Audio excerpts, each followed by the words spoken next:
시편 35편이 표제가 그냥 다윗의 시라 이렇게 되어 있습니다. 이번에는 시편으로 기도하기 이런 주제를 잡았는데 사실 시편이 1권에서부터 5권까지 있습니다. 그런데 그 가운데에서 1권이 바로 1편에서부터 41편까지인데 그 안에서 우리가 몇 년 전에 이 주제로 가지고 자보기를 했던 적이 있었기 때문에 그때 했던 시편들은 다 빼고 그리고 그 안에 있는 시편 1편 안에 그 1권 안에 있는 그 시편을 근거로 해서 우리가 또다시 시편으로 기도하기 이런 주제로 말씀을 살펴보고 있습니다. 이제 35편에 이르렀는데 이 시의 배경은 잘 모르겠습니다. 어쨌든 이 시인이 어떤 그 전투 가운데서 아니면 그 원수들이 자기들을 공격해 오는 이런 입장에서 하나님 앞에 기도했을 때 하나님이 그 기도를 들어 응답해 주심으로 감사하게 되고 찬송하게 되고 사람들 앞에 간증하고 있는 그런 모습을 이 시편에 담고 있다 이렇게 볼 수가 있겠습니다. 먼저 보면 1절에서 3절에는 하나님을 거룩한 용사라고 얘기하고 있는 것 같습니다. 이 시인이 거룩한 용사 되시는 하나님께서 우리의 도움이 되어달라고 나의 도움이 되어달라고 간청하는 모습이 기록되어져 있습니다. 그렇기 때문에 어떤 전장에 나아가게 되었다든지 아니면 또 다른 원수들로부터 내가 공격을 받고 있다든지 이럴 때에 하나님께서 거룩한 용사가 되어서 하나님께서 그 용장이 되어 용맹한 그런 장소가 되어서 저들을 맞서 싸워 주십시오. 이렇게 요청하는 부분이 1절에서 3절의 말씀입니다. 여호와여 나와 다투는 자와 다투시고 나와 싸우는 자와 싸우소서 이렇게 말씀하셨는데 하나님께서 나의 동맹군이 되어 주십시오라는 얘기입니다. 동맹군도 동맹군이지만은 하나님께서 가장 강력한 나의 동맹군이 되어 주셔서 저들과 싸워 주십시오. 이렇게 요청하는 말씀입니다. 그러니까 하나님을 거룩한 용사로 표현을 하면서 거룩한 용사 되시는 하나님께서 나의 동맹군이 나와 같은 편이 되어 주셔서 저들과 싸우시고 저들과 다투어 주십시오. 이렇게 요청을 하는 것입니다. 방패와 손방패를 잡으시고 일어나 나를 도우소서. 창을 빼사 나를 쫓는 자의 길을 막으시고 또 내 영혼에게 나는 내 구원이라 이르소서. 그러니까 이런 말씀으로 나를 향해서는 내가 내 구원이야. 염려하지 마라. 걱정하지 마라. 내가 너를 도와줄게. 이렇게 하나님께서 말씀해 주시면서 내 편에 서서 저 적들과 싸워 주십시오. 이렇게 실제적으로 하나님이 성경에 보면 칼을 잡으시고 창을 잡으시고 방패를 드시고 전장에서 싸우시는 그런 모습들에 관해서는 성경에 여러 가지 나와 있으니까 그런 것들을 생각하면서 하나님께서 실제적으로 나의 적들과 싸워주시고 나의 원수들과 맞서서 방패를 들고 창을 들고 칼을 들고 나아가서 싸워주십시오. 나의 한패가 되어서 내 편이 되어서 나의 우군이 되어서 같이 싸워주십시오. 이렇게 요청하는 말씀이 나타납니다. 그리고 4절부터 시작을 해서 이 10절까지인가요? 여기 말씀에 보면 4절부터 10절에는 원수에 대한 저주를 이제 퍼붓고 있는 모습을 볼 수 있어요. 우리가 시편에는 그런 것이 많이 나오는데 그 원수에 대해서 저주를 말하는 그런 시편이 많이 있는 것을 볼 수가 있습니다. 어떤 사람은 이것을 읽어보면서 좀 당황스럽게 생각을 합니다. 우리에게는 원수가 있어도 원수를 위해서 기도하고 뭐 그래야 되는데 원수를 위해서 복이 있기를 기도하는 것이 아니라 원수를 저주하는 기도가 이런 데 나오니까 조금 당황스러워하는 사람들이 있는데, 이런 저주시가 나오거나 저주 기도가 나올 때 우리는 이렇게 생각을 하셔야 돼요. 내 원수라는 말은 내 생명을 앗아가기 위해서 나를 공격해 오는 사람들을 말하고, 그리고 의롭게 살면서 하나님을 경외하면서 사는데 그 신앙을 무너뜨리기 위해서 나를 공격해 오는 그런 사람들을 조주해 달라고 이 저주스러운 그런 시를 짓고 저주스러운 그런 말로 기도를 하는 그런 부분인데, 이럴 때는요, 내가 하나님을 공경하고 내가 하나님 앞에서 의롭게 살려고 하는데도 불구하고 저 원수들이 내 생명을 찾는다. 이럴 때는 그 원수들을 향해서 하나님 멸망시켜 달라고, 저들에게 그냥 여러 가지 재앙을 내려 달라고 이렇게 비는 기도는 공의로우신 하나님께서 이런 상황을 보시고 공의롭게 판단해 주십시오. 그리고 공의롭게 심판을 해 주십시오. 악한 행동을 하는 사람에게는 하나님께서 선을 좋아하시고 악인들은 심판하시겠다고 하셨으므로, 그와 같은 공의로우신 하나님께서 공의롭게 판단하시고 심판을 해 주십시오 라는 의도로 저주시를 짓거나 저주시로 기도를 한다 하는 점을 여러분들이 기억을 해야 하는 것입니다. 여기에도 마찬가지입니다. 4절부터 10절에 보면 내 생명을 찾는 자들이 부끄러워 수치를 당하게 하시며 그랬잖아요. 그러니까 내 생명을 찾는 사람, 내 생명을 빼앗기 위해서 돌진해 오는 그런 사람들을 오히려 수치를 당하게 해달라고. 그게 이제 원수잖아요. 나는 하나님을 경외하며 의롭게 사는데 내 생명을 그냥 이유 없이 찾는 거란 말이죠. 그걸 향해서 쫓아온단 말이죠. 그런 사람들은 수치를 당하게 해달라고, 하나님의 공의로운 심판이 있게 해달라고 기도하는 것이다. 그런 얘기죠. 그리고 보면 낭패를 당하게 하소서. 그러니까 수치를 당하게 하시며 내 원수들, 내 생명을 찾는 저자들을 수치를 당하게 하시고, 그리고 낭패를 당하게 하시고, 오전에는 바람 앞에 겨와 같게 하시고, 그냥 뭐 순식간에 그냥 날아가라는 얘기죠. 뭐 저와 같은 사람들은 그냥 순식간에 어디론가 그냥 사라져 버리게 하시고 이렇게 말씀하시고, 그 다음에 더 나아가서 천사가 그들을 몰아내게 하소서. 그냥 완전히 몰아냄을 당하는 자가 되게 하시고, 6절에는 그들의 길을 어둡게 하시고 미끄럽게 하시며, 어둡게 하시고 하는 말 다음에 미끄럽게 하신다 하는 이 말은 혼란스럽게 하시고 그런 뜻입니다.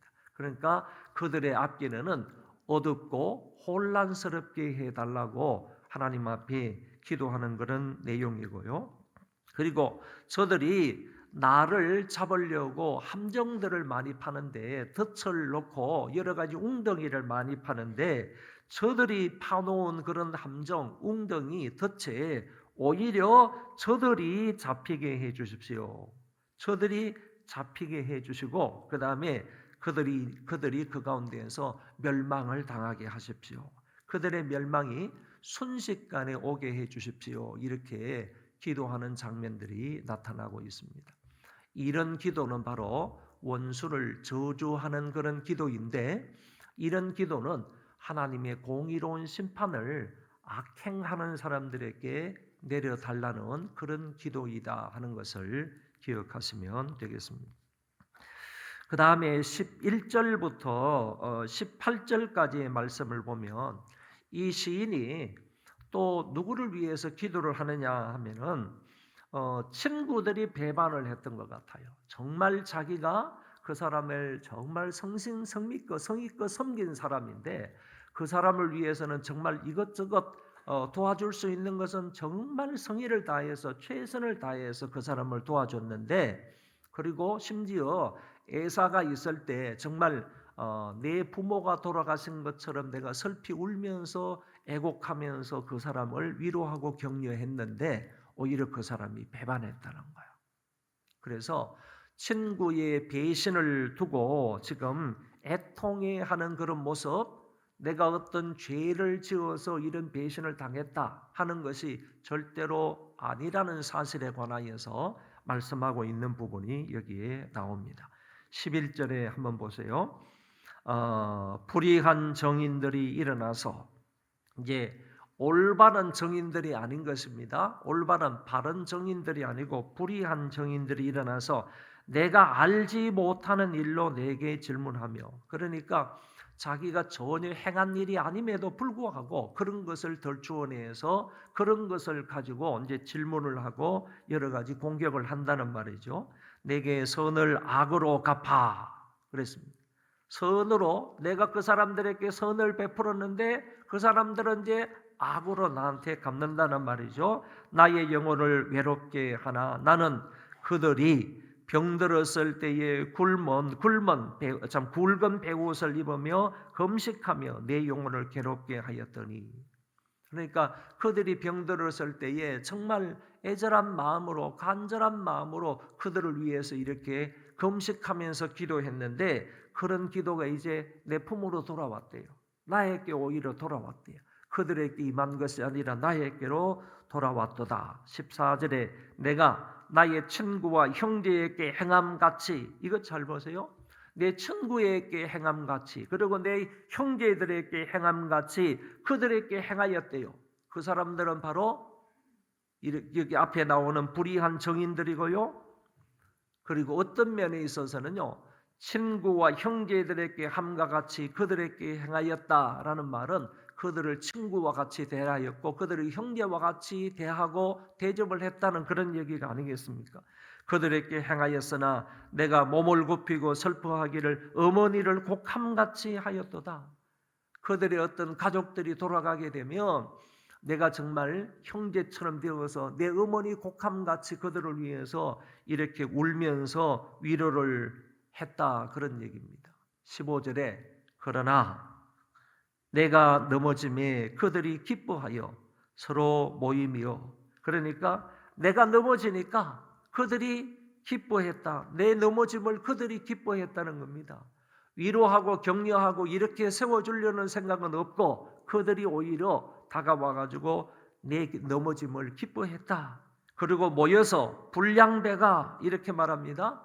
그 같은 불량배들이, 배신자들이 내가 알지 못하는 중에 모여서 나를 치며 찢기를 맞이 아니하는도다. 그 사람들이 배신자가 되어서요, 불량자가 되어서 모인다는 겁니다. 그런 사람들끼리 모인다는 거요. 그리고 나를 치기 시작하고 나를 찢기 시작을 했다. 그들은 또 보세요. 16절에 연회에서 망령되이 조롱하는 자같이 나를 향하여 그들이 이를 갈도다 그랬습니다. 먹고 마시는 그 가운데에서 많은 사람들 가운데에서 나를 공격하는 거예요. 그 사람을 다윗을 공격하는 거예요. 다윗을 조롱하는 거예요. 그리고 이를 갈면서 부더덕 이를 갈면서 원수지간이 되어가지고 미워하는 그런 모습을 여기에서 보여주고 있습니다. 이런 상황 속에 이 다윗이, 그러니까 선을 베풀었는데도 불구하고 돌아오는 것은 악이라는 거예요. 돌아오는 것은 그렇지 못했다는 거예요.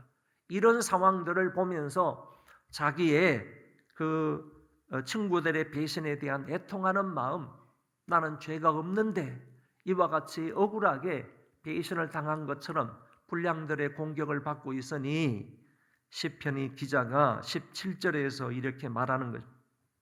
주여 어느 때까지 관망하시려 하나이까? 어느 때까지 이 상황을 보고만 계시려 하십니까? 내 영혼을 저 멸망자에게서 구원하시며 내 유일한 것을, 자기 생명을 말하죠, 사자들에게서 건지소서, 이렇게 얘기합니다. 그리고 내가 대회 중에서 주께 감사하며 많은 백성 중에서 주를 찬송하리이다. 이 사람은, 이 다윗은요, 이와 같은 상황 속에서 하나님 앞에 나를 구원해 달라고, 저 사자들 가운데에서, 사자의 입 가운데에서, 사자의 발톱 가운데에서 나를 건져 달라고 얘기를 하면서요, 이 다윗은 마음에 확실하게 고백하고 있는 거예요. 무슨 말인가 하면은 하나님, 이런 와중에서도요, 많은 사람들 가운데에서, 대회라 그랬습니다. 많은 사람들이 모여 있는 것 가운데에서, 이 대회라는 말이 오늘날로 말하면 바꾸면요, 교회라는 말이에요. 많은 성도들이 모여 있는 것 가운데에서 내가 하나님 앞에 감사하며 하나님 앞에 그 백성들 중에서 찬송하겠습니다, 이렇게 고백하고 있더라라는 것입니다. 이것이 끝나고 난 이후에 이제 19절부터 마지막 절까지 말씀이 나오는데, 여기에서는 재판장 되시는 주님에 대한 최종적으로 호소를 하고 있는 것입니다. 재판장뿐만 아니라 여기에 나와 계시는 이 하나님은요, 바로 이 다윗의 변호자로 서달라 이런 얘기입니다. 다윗을 변호하는 그런 변호사로 서 주십시오 하는 그런 말씀이 여기에 나타나고 있습니다. 24절로 넘어가 보겠습니다. 거기에 보면 이렇게 말합니다. 여호와 나의 하나님이여, 주의 공의대로 나를 판단하소서. 이 공의라는 말이 나오잖아요, 그렇죠? 원수들에 대한 저주도 하나님께서 공의롭게 심판을 해달라 하는 그런 말씀입니다. 공의대로, 하나님의 공의대로 나를 판단해 주십시오, 이렇게 말하면서 그들이 나로 말미암아 기뻐하지 못하게 하소서. 나를 향해서 달려오는 그 원수들, 그 불량자들요, 그런 사람들이 나 때문에 기뻐하지 못하게 해 주십시오라고 하나님 앞에 말씀을 드리고요. 25절에는 저들의 소원이 성취하였다 하지 못하게 하소서 그랬습니다. 저희들의 소원이 성취되었다 이런 말이 나오지 않게 해 주십시오라고 얘기하고요. 26절에는 저들이 수치와 욕을 당하게 하소서, 이렇게 다윗이 말하는 부분을 볼 수가 있습니다. 그러면서 27절에는요, 고난 중에도 내 편에 서 있는 사람들에게 하나님 복을 주세요 그랬습니다. 저는 이 말씀을 좀 묵상을 하게 되었는데요, 의인이 살아가는데 살다가 의인의 길에는 고난이 많다고 그랬지 않습니까? 그런데 의인이 이제 삶을 살아가는데 고난을 당했어요. 애매하게 고난을 당한 것입니다. 그럼에도 불구하고 고난 중에 있는 그 의인의 편에 서는 사람들이 있더라는 거죠. 다윗이 고난 중에 지금 살아가고 있습니다. 고난 중에 하나님을 경외하면서 그 가운데에서도 의롭게 살려고, 바르게 살려고 발버둥치며 노력하고 있습니다. 그랬을 때 그 고난 중에 있는 다윗 편에 선 사람들이 있더라라는 것입니다.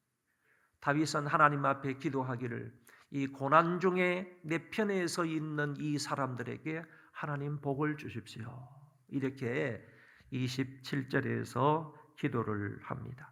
그리고 28절에서는 나의 혀가 주의 의를 말하며 종일토록 주를 찬송하리이다. 결국에 모든 것이 합력하여 선을 이루시는 하나님을 믿고요, 이 다윗은 하나님 앞에 감사하며 종일토록 하나님을 찬송하겠다고 고백하는 것으로 본 시편이 끝나게 됩니다. 여러분, 이 말씀을 근거로 해서 제가 4가지 기도 제목을 적었습니다. 96페이지에 온 가족이 주일 성수를 회복하고 예배 생활을 회복하게 해 주시옵소서. 이번 토요일에 우리 권사연합수련회가 있습니다. 권사연합수련회가 있어서 제가 죄송하지만은요, 권사님들의 주일 출석이 어느 정도 되는지 이걸 한번 조사해 봤습니다. 그리고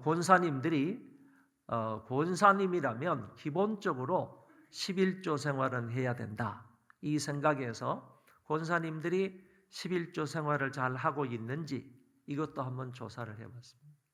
우리 교회 1, 2, 3 권사회가 전부 다 123명입니다. 123명의 권사님들의 주일 성수 현황과 작년 한 해 동안 주일 성수 현황과 그리고 11조 현황을 죄송하지만은 제가 한번 살펴보았습니다. 그 결과는 여러분들에게 다음에 공지하도록 하겠습니다. 그런데요, 좋은 면도 있었지만은요, 권사님들이 참 잘하시고 열심히 애를 쓰는 그런 모습도 많이 있었지만은 그렇지 못한 모습들도 있었다는 것입니다. 그래서 안타까운 마음으로 권사님 정도 되면 우리 교회에서 여성분으로서요 정말 최고의 신앙을 가지고 있는 사람들이다 이렇게 생각할 수 있는데 이 권사님들이 그 수준에 미치지 못한다고 한다면 적어도 우리 대한민국의 모든 교회의 권사님들 수준에 미치지 못한다고 한다면 그런 부분은 우리가 분명히 지적을 하고 지적을 받아서 조금 고쳐나가는 삶이 되어야 되지 않을까 이런 생각에서 여러분들에게 미리 한 말씀을 드렸습니다. 경고성 있는 발언입니다. 이해를 하시고 여기 기도 제목을 이렇게 적은 거예요. 여러분뿐만 아니라 우리뿐만 아니라 우리의 자녀들이 이 주일 성수를 좀 회복해야 되겠다. 그리고 예배 생활을 주일 예배 생활을 좀 잘 회복해야 되겠다. 이런 마음으로 기도 제목을 잡았습니다. 두 번째, 말씀을 경청하고 말씀이 그러한가 하여 날마다 묵상하는 사람이 되게 해 주시옵소서. 세 번째, 말씀의 통치를 받는 개인과 가정이 되게 해 주시옵소서. 네 번째는요, 아이들이 세상에서 의롭게 살게 하시고 원수들의 공격으로부터 하나님께서 보호해 달라고요. 이때 원수들은 의롭게 하나님을 잘 경외하는 사람들에게 공격해 오는 모든 것들을 말하고 있습니다. 정말 하나님을 잘 경외하려고 애를 쓰고 신앙생활을 열심히 잘 하려고 바르게 살려고 애를 쓰는 그 아이들에게 우리의 자녀들에게요 공격해 오는 사람들이 있다는 거죠. 그것을 방해하고 그것을 거부하면서 그 아이들을 향해서 공격해 오는 그런 원수들요 그런 사람들로부터 하나님 우리의 자녀들을 보호해 달라고 이렇게 기도하도록 하겠습니다.